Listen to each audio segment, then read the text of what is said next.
दिसंबर 4, 1872। Atlantic ocean शांत था। समुद्र की लहरें धीरे धीरे हिल रही थीं और आसमान में बादल छाए हुए थे। ये एक सामान्य दिन लग रहा था, लेकिन कुछ असामान्य होने वाला था। अचानक एक जहाज DEI ग्राशिया ने दूर से एक और जहाज देखी। यह जहाज धीरे धीरे समुद्र में तैर रही थी, जैसे कि उसे कोई दिशा नहीं मिल रही हो। नजदीक आने पर उन्होंने जहाज को पहचाना, मैरी सेलेस्ट। यह जहाज कुछ समय पहले ही न्यूयॉर्क से इटली के लिए रवाना हुई थी, लेकिन कुछ ठीक नहीं था। जहाज की हालत देखकर ऐसा लग रहा था कि इसे अचानक छोड़ दिया गया हो। मैरी सेलेस्ट बिना किसी लक्ष्य के भटक रही थी। उसकी पालें फटी हुई थीं और वह बिना किसी नियंत्रण के तैर रही थी। कोई भी डेक पर नहीं था। ऐसा लग रहा था जैसे सभी लोग अचानक गायब हो गए।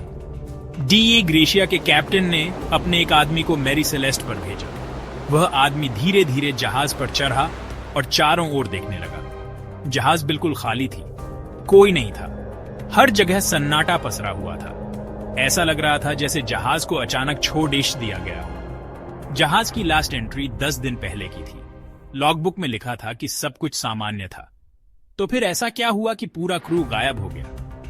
खाना, पानी और कार्गो सब सही सलामत थे। ऐसा लग रहा था जैसे किसी ने जल्दी में जहाज छोड़ दी हो।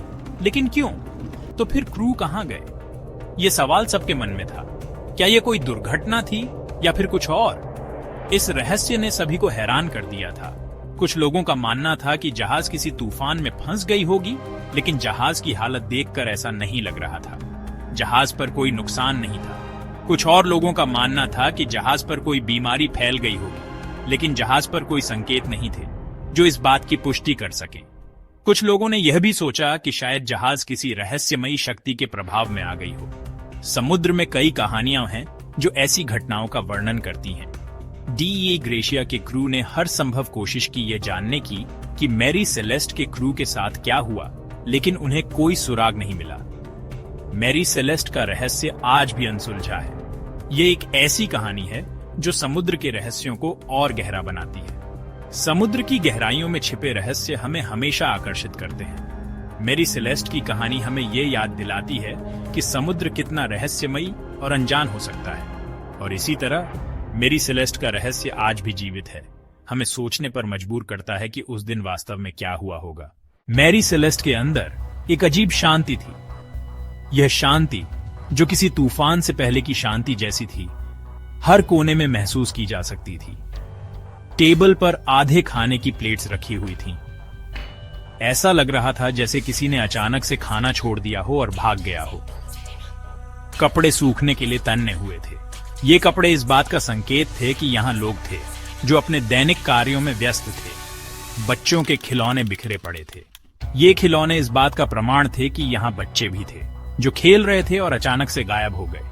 ऐसा लग रहा था जैसे क्रू पलक झपकते ही गायब हो गया हो। हर जगह पर हाल ही में की गई गतिविधियों के संकेत थे, लेकिन कोई भी नहीं था। लेकिन कुछ संकेतों ने इस शांति को भंगा। टूटे हुए सामान और बिखरे हुए वस्त्र इस बात का संकेत थे कि यहाँ कुछ असामान्य हुआ था।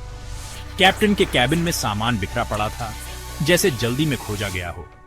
नेविगेशन टूल्स गायब थे। एक लाइफ बोट मिसिंग थी। क्या हुआ था? यह सवाल हर किसी के मन में था। क्या यह किसी तूफान का नतीजा था या फिर कुछ और? समुद्र की गहराइयों में छिपे रहस्यों का कोई अंत नहीं है। जहाज के लॉगबुक में आखिरी एंट्री ने भी कोई स्पष्ट उत्तर नहीं दिया। यह बस एक सामान्य दिन की तरह था, जब तक कि सब कुछ बदल नहीं गया। कुछ लोग मानते हैं कि यह किसी अलौकिक शक्ति का काम था। एक रहस्यमय आकृति को धुंध में देखा गया था, जो इस घटना को और भी रहस्यमय बना देता है। वह लाइफ बोट जो गायब थी, समुद्र में तैरती हुई पाई गई, लेकिन उसमें कोई नहीं था।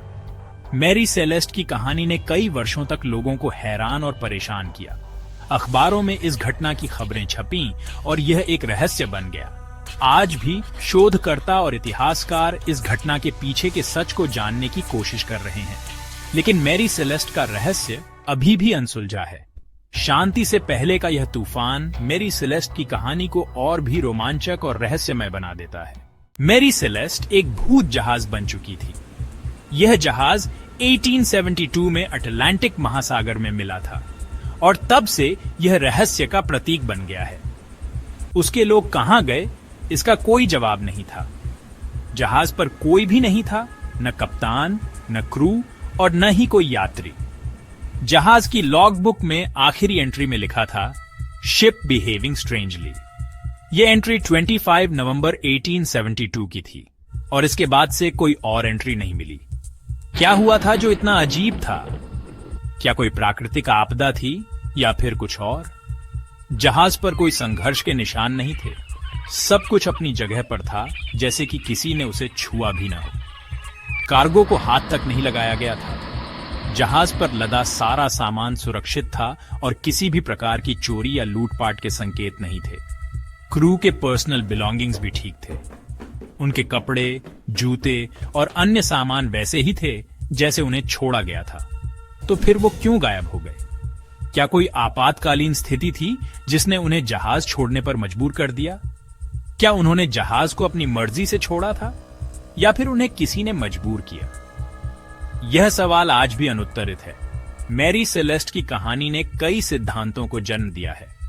कुछ लोग मानते हैं कि जहाज पर कोई बीमारी फैल गई थी, जबकि अन्य लोग मानते हैं कि कोई समुद्री दैत्य या फिर समुद्री लुटेरों ने हमला किया था।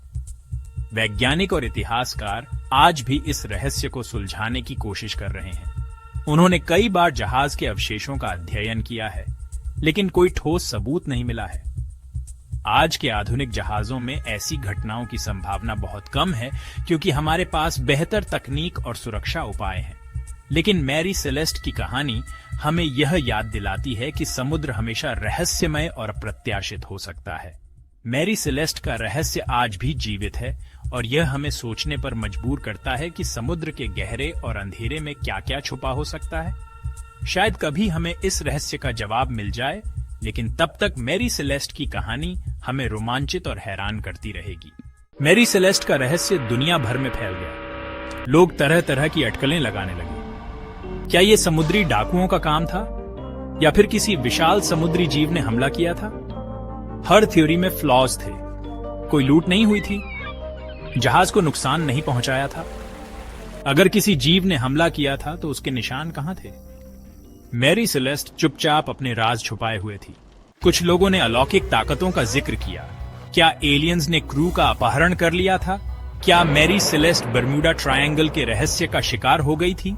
ये थ्योरीज रोमांचक थीं, लेकिन अविश्वसनीय। कोई सबूत नहीं था कि एलियंस या सुपरनैचुरल फोर्सेस का हाथ था। जहाज की हालत ने भी इन थ्योरीज को खारिज कर दिया। तो फिर सच्चाई क्या थी? एक थ्योरी ये थी कि क्रू ने गलती से जहरीली शराब पी ली थी। इससे हैलुसिनेशंस हुए होंगे और उन्होंने डर के मारे खुद को समुद्र में फेंक दिया होगा। लेकिन ये थ्योरी भी कमजोर थी। जहाज पर शराब के पीपे बंद थे। अगर क्रू ने जहरीली शराब पी थी तो पीपे कैसे बंद थे? और क्यों सभी क्रू मेंबर्स एक साथ पागल हो जाते? क्या मैरी सेलेस्ट किसी प्राकृतिक आपदा का शिकार हुई थी?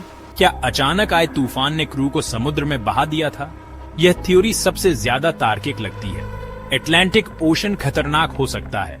हो सकता है कि क्रू ने किसी आने वाले तूफान से बचने के लिए लाइफ बोट में जाने का फैसला किया हो, लेकिन तूफान ने लाइफ बोट को नष्ट कर दिया होगा और क्रू डूब गए होंगे।